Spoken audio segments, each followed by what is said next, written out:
I guess, fantasizing a lot about the launch date. I feel like anything could come along and just upset this whole process, and I'm kind of threading the needle. And I feel like in my bones, when I launch, I have to go big. So do you have any tips for going big out of the gate? All of your provisionals are filed, right? So you can market it, right?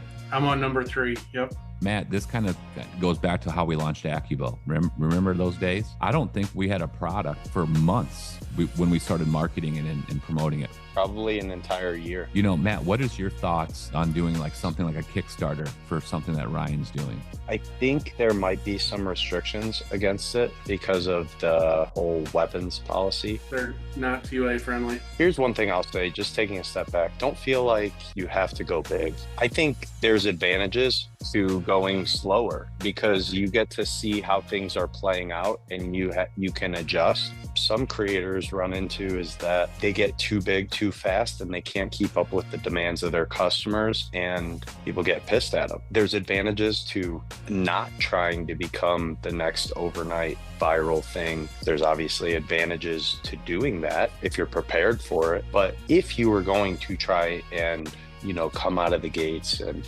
everybody knows about your product right away, I would say the one thing that I would do in your situation, because of the nature of your product, is utilizing YouTubers and influential people on social media that are already speaking about those types of things or speaking to those types of customers and leveraging them, incentivizing them to promote your product and tell people how cool it is organically. The last thing you want to do is have people talk about your product like they're just a virtual billboard. That comes across very unauthentic. I think it's doing some homework and just compiling a list of people that are talking about, things that are in your space and letting them just talk about it organically in what they're already doing. That's going to be probably your biggest tool in your tool bag out of the gates. And so one thing that's always cool and works really well for us is that most of the products, actually the only product I have on my desk pretty much, this little light.